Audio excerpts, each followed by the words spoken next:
All right, let's dive right in. Today, we're on the trail of a mystery that's been debated for centuries. And it all boils down to one single, tiny word in a classic text on leadership. But this isn't just a grammar debate. The stakes?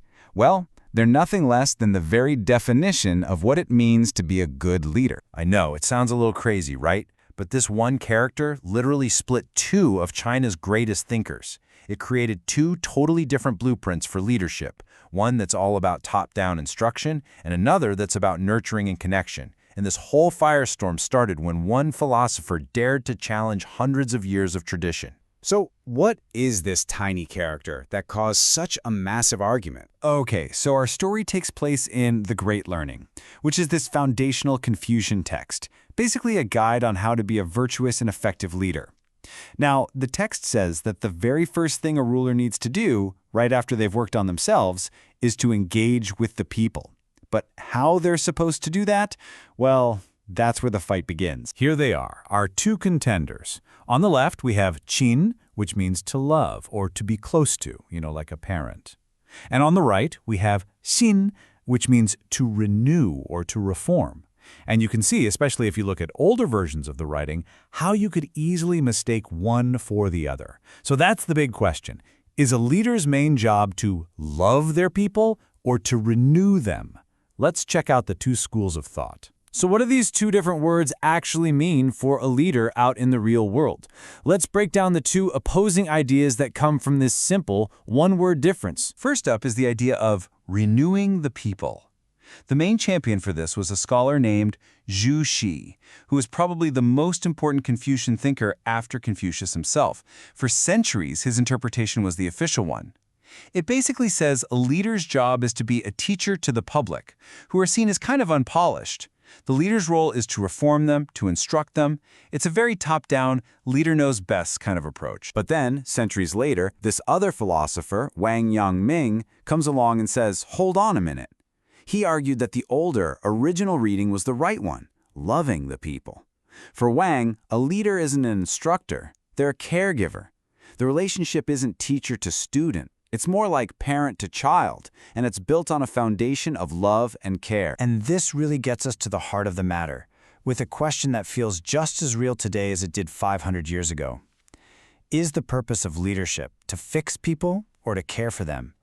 Wang Yangming didn't just ask the question, he decided he was going to prove his case, kind of like a detective. So Wang Yangming didn't just toss his idea out there and hope for the best. Nope, he built this incredibly detailed case. He acted like an intellectual detective, digging through the original text and other classics, hunting for clues to prove that his interpretation was the right one.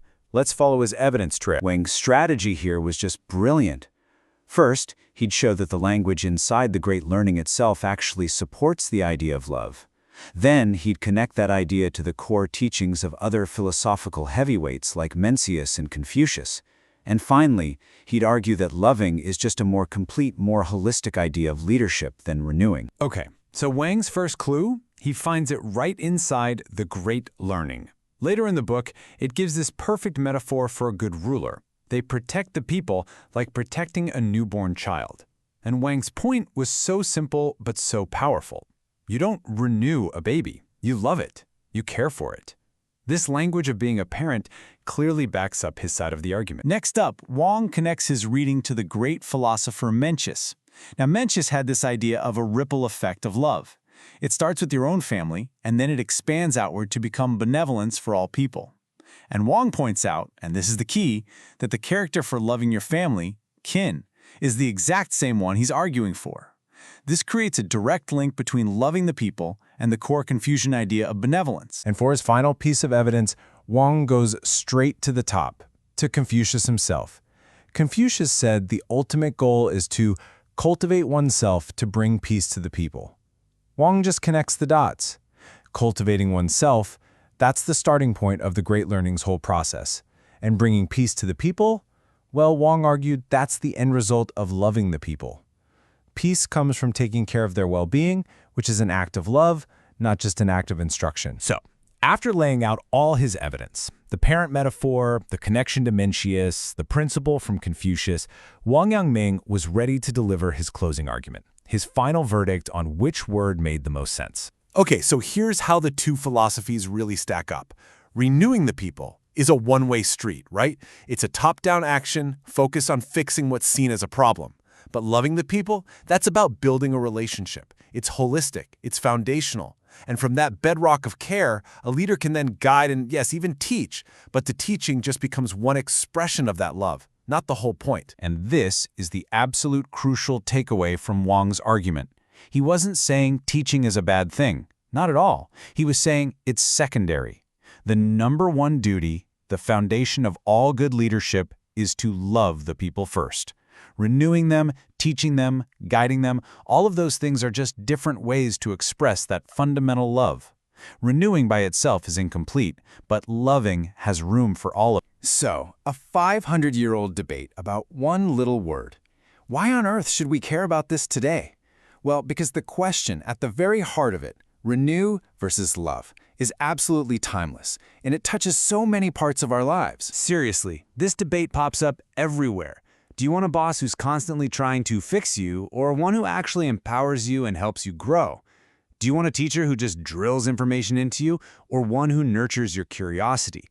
In our communities and even in our families, is our first instinct to correct or to connect? This ancient question forces us to really think about what we value in all of our relationships. And that leaves us right here. When you look at the leaders in your own life, in government, at work, in your community, what do you expect from them? More importantly, what do you really need from them? This one-word mystery from an ancient text isn't just philosophy. It's really about the kind of world we want to build and the kind of care we decide to show each other.